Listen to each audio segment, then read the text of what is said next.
Welcome to Context. I'm Brad Harris.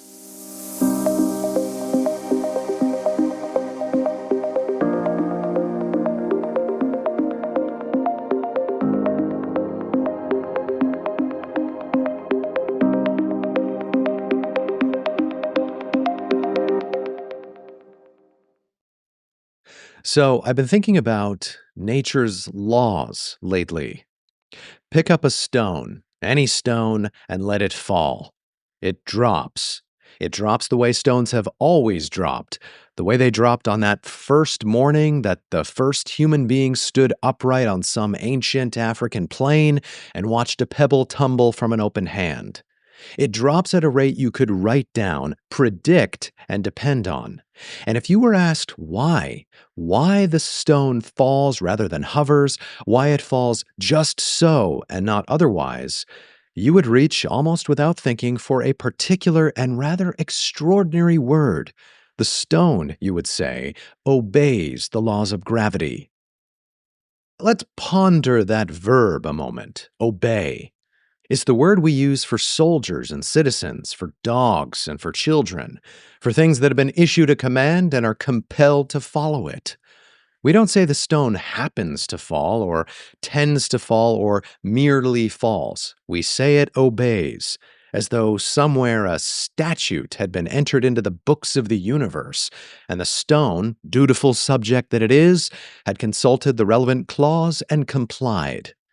We speak of planets the same way, and of light, and of the invisible particles that compose your body as you sit and listen to this, all of them governed, bound, and obedient. We have draped the whole of physical reality in the language of the courtroom, and we've done it so thoroughly and for so long that we no longer hear how strange it is a thing to say. Well, this episode is about that strangeness, about where we got this idea that nature has laws, not merely habits or regularities, but laws, with all the weight the word carries, and about whether that idea is really a discovery we made concerning the world, or rather a story we inherited, found useful beyond all reckoning, and then forgot was ever a story at all. Before we go on, a brief word. This episode builds on my previous one, which was a supporter-only episode called The Questions AI Might Ask: What Einstein, Lord Kelvin, and the History of Scientific Revolutions Can Teach Us About Artificial Intelligence. That episode was about the way scientific certainty has a habit of collapsing precisely when it feels most complete. You don't need to listen to that episode to follow this one, but the two belong together. And so if today's episode lingers with you, the previous supporter-only episode is waiting for you on Patreon or through an Apple Podcast or Spotify subscription to this show. Listener support is what keeps me going, and I make roughly one episode in 3 for supporters only. So, love to have you along. The links are in the show notes. Now, back to the stone and the curious matter of its obedience. To understand this strangeness properly, we have to return to that most difficult task of trying to unlearn what we take for granted. Because for the overwhelming majority of human history, no one supposed that the stone was obeying anything at all. Consider the world as Aristotle understood it, the world that educated Europe would inhabit, more or less contentedly, for the better part of 2,000 years. In that world, the stone did not fall because a law commanded it. The stone fell because falling was in its nature, because the stone was a heavy, earthy thing, and earthy things belong below. And so the stone, when you released it, was simply going home. Fire rose for the mirror image reason. Rising was in its nature. The heavens were its proper country, and a flame straining upward was a thing reaching for the place where it belonged.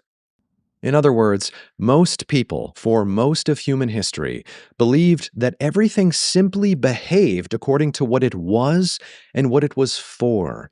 A rock, an acorn, a planet, a person. Each carried within it a kind of inner purpose, a destination written into its very substance. And the business of nature was the movement of everything toward the end that suited it. Now, notice what is absent from that picture. There is order in it, but it is order of an entirely different kind than ours. It arises from within things rather than being pressed upon them from without. There are no decrees. There's no rule book standing apart from the world, no set of commands to which matter must answer. The Aristotelian cosmos was less a kingdom governed by decree than a vast and patient organism, each part quietly pursuing its own nature, like a garden in which every seed already knows what it means to become. Now, I want to be careful here, because the tidy version of this story, that no one in the ancient or medieval world ever spoke of nature's laws until the scientific revolution arrived to invent the phrase, that's not quite true. You can find law talks scattered through Stoic philosophy, through Roman writing, through the theology of the Middle Ages. The metaphor was not conjured out of nothing in a single brilliant afternoon during the scientific revolution. But the thing that mattered, the thing that was genuinely new and that would go on to remake the world, was not the word per se. It was a very specific and very audacious idea about what the word law could be made to mean.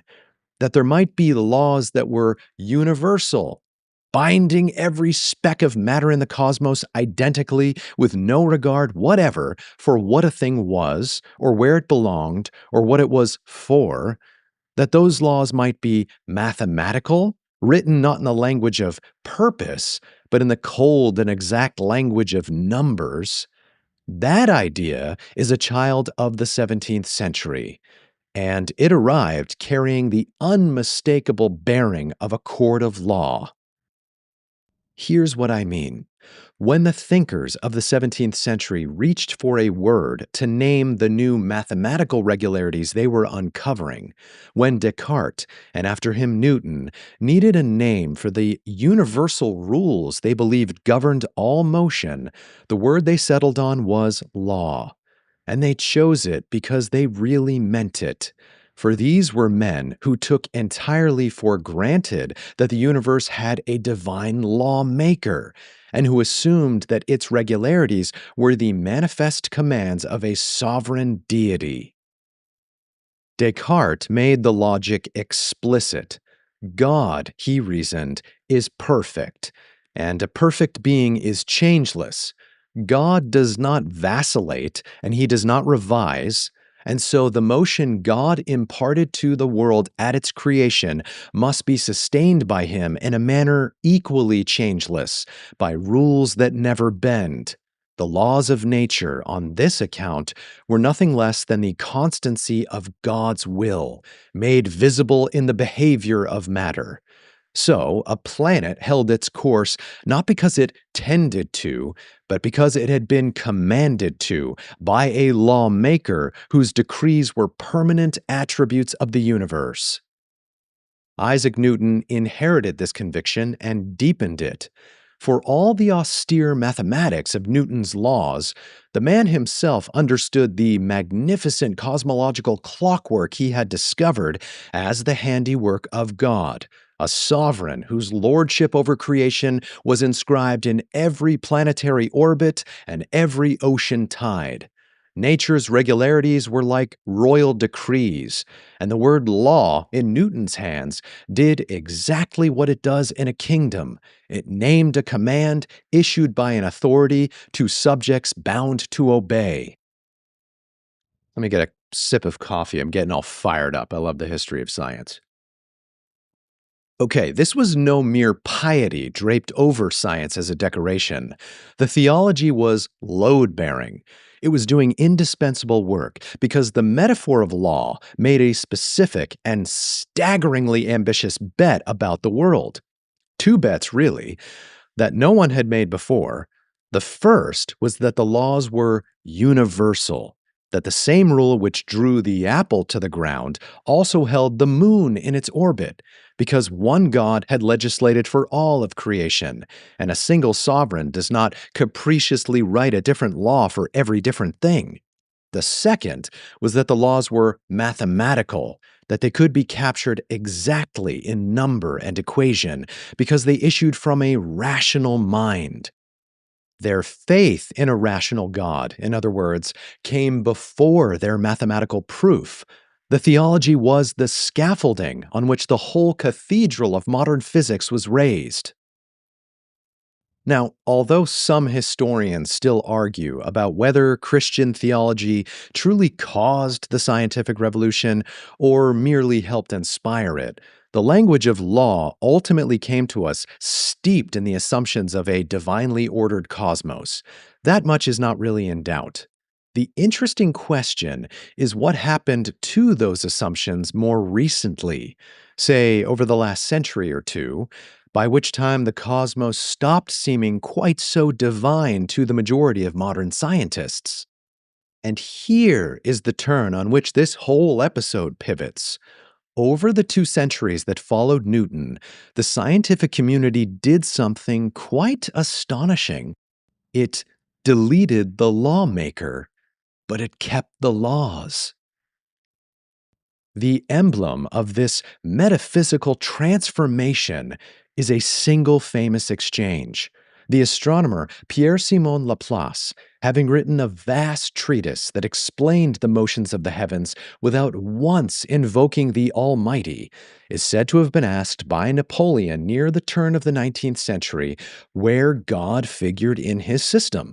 And Laplace is said to have answered that he had no need of that hypothesis, which is to say, the math was the math, for which Laplace didn't need God.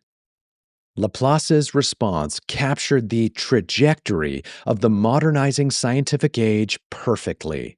One by one, across physics and chemistry and biology, the divine lawmaker was thanked for his trouble and shown quietly to the door. And yet, and this is the part that fascinates me, the laws stayed. Every last one of them. We dismissed the lawmaker and kept the legislation. To this day, we say, without a flicker of unease, that the electron obeys the rules of quantum mechanics, that matter is governed by the laws of physics, that those laws are out there, eternal, binding, sovereign over all things. We kept every word of the courtroom grammar and quietly deleted the court. And almost no one ever seems to notice that the language of laws, so amputated from the lawmaker, no longer makes sense. When we say the electron obeys the law, what precisely is it obeying? Where is this law? It is not enforced by any authority we can point to. We have a command and no commander, an order with no one who issued it, a statute hanging in the void with nothing behind it but our own long habit of speaking as though someone or something were still there to enforce it. The most basic article of furniture in the entire house of science, the bare idea that there are laws, turns out, when you hold it up to the light, to be an intellectual fossil, the perfectly preserved skeleton of a cosmology we gave up believing centuries ago.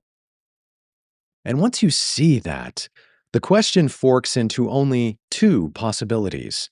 The first possibility is that the laws are real, that they genuinely exist out there in the structure of things, actual governing principles that matter obeys, whether or not a single human being ever discovered them. And if that is so, then the universe is far stranger and more supernatural than most modern scientists allow themselves to notice. A reality threaded everywhere with invisible imperative commands, faithfully followed by insentient particles. Take the word law at face value, take it to mean what it has really meant for 400 years, and you have invited the lawgiver right back into the room. The second possibility is the exact opposite, and no less unsettling. Perhaps there really are no laws out there at all. There is only the world itself, behaving as it behaves, with a regularity so perfect and so unbroken that we cannot help ourselves but imagine that there are rules behind it. Not really back to the Aristotelian concept of nature, because there's no inherent purpose in things, just regularity, order, predictability. Because what we are not imagining is the order of it all. The regularities themselves are entirely real. The stone falls just so, the planets orbit just so, and our human imagination has nothing to do with that reality.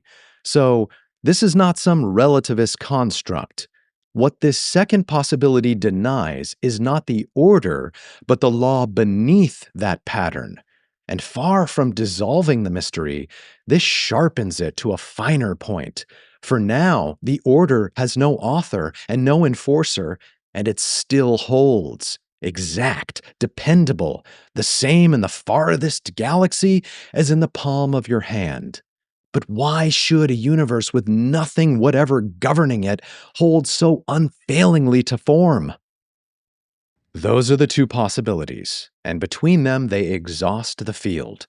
Either something governs the order of nature, and we need an account of what could conceivably issue such commands, or nothing does, and we need an account of why brute matter, left entirely to its own devices, should prove so impeccably well behaved. The modern scientific community has no idea which of these alternatives is true. And the strangeness only deepens on either path, but most acutely on the second, when you notice that the universe is not merely regular, but regular in a way we can predict. Why should the boundless complexity of the physical world, every collision, every orbit, every flake of falling snow, fold so neatly into a handful of equations you could write on the back of an envelope? It didn't have to be this way. We can easily imagine a cosmos so lawless, so irreducibly and unrepeatably chaotic, that no equation could ever describe it and no rational science could arise at all. But we don't live in that cosmos. We live in one that yields again and again to absurdly rational description. And that yielding, that utter tractability, is what the physicist Eugene Wegner famously called, quote, the unreasonable effectiveness of mathematics in the natural sciences, end quote. It's a kind of miracle, and we've stopped seeing it as one only because long ago we covered it with a more secular word.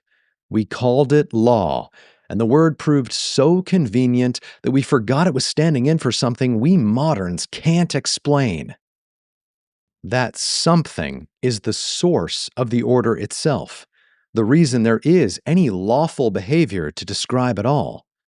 And let's acknowledge where this question has driven some of the most formidable minds ever to face it. Confronted with a cosmos this intelligible, this improbably and exquisitely rational, a great many serious thinkers have concluded that order on such a scale cannot be brute, that intelligibility itself is the fingerprint of a mind, and that here, in the sheer fact that the universe makes sense, lies the oldest argument for God.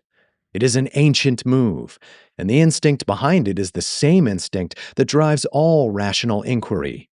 Any effect must be preceded by a cause. However, to answer the question, where does order come from, with an answer like, from a divine lawmaker, only forces a rational mind to ask what accounts for the lawmaker. And so far, the only way out of this trap has been semantic, by simply defining an unmoved mover as God. That may be rhetorically airtight, but it's still philosophically hollow. Tellingly, the giants of physics, peering into this same conundrum, stopped at wonder rather than at God. Stephen Hawking put the question sharply. What is it that breathes fire into the equations and makes a universe for them to describe? And Einstein, a half a century earlier, had already given the mystery its most enduring formulation. Quote, "The eternal mystery of the world is its comprehensibility." End quote. We inherited the conviction that nature is law-shaped from an age that believed a divine sovereign had legislated the heavens, and we have built upon it and trusted it utterly for 400 years, while rarely returning to inspect the foundation. And I argued in that previous supporter-only episode that our deepest assumptions are always the ones we cannot see, not because they're hidden from us, but because we're standing right on top of them. So perhaps the reason this question shatters every time we chase it to the end, a lawmaker with no maker of its own, order with no source, is not that we lack the data or the wit. Perhaps the question itself is malformed. Perhaps the question, "Where does order come from?" rests on a premise so deeply buried in the way we think that we cannot even find it to question it in the first place. In other words, the trouble may not be that we have failed to find the answer.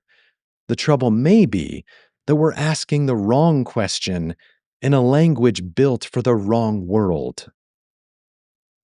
A growing number of people, including reputable physicists and philosophers, have begun to take that suspicion to its limit, doubting the most basic premise of all, that we live in a real world. Perhaps, some now argue, reality is more like a simulation, and the eerie mathematical tractability of the world is merely the source code showing faintly through. I don't put much stock in that particular answer, and notice that it settles nothing in the end. We would only have to ask who or what built the simulation, and we would find ourselves right back banging our heads against the same wall. But the impulse behind it is exactly right. It is the willingness to distrust the frame itself. And it points to the most humbling possibility I know, that the box we keep failing to escape may be the human mind, and the limits of the very instruments we reach for: language, logic, math. A creature shaped by evolution to track predators and count the seasons, reasoning with a mathematics it's devised to do much the same, may simply be unable to form the thought that would transcend all of this. Perhaps the right question is the one we are not built to ask, even as the stone goes on falling at our feet, just so, exactly so, indifferent to our confusion. And so, we have raised the most powerful body of knowledge in human history atop a mystery we have never solved. And still the structure stands and climbs higher every year. That we cannot yet decipher the fundamental truth of just what the hell is going on in this reality of ours is not a cause for despair. On the contrary, it is the surest sign of how much wonder is still in front of us, just like Einstein said, and how much mystery and how much of the story remains unwritten, waiting, as it always has, for evolving intelligence to explore. Thanks for being here, thanks for listening, and thanks for supporting my work. I'm Brad Harris. So long.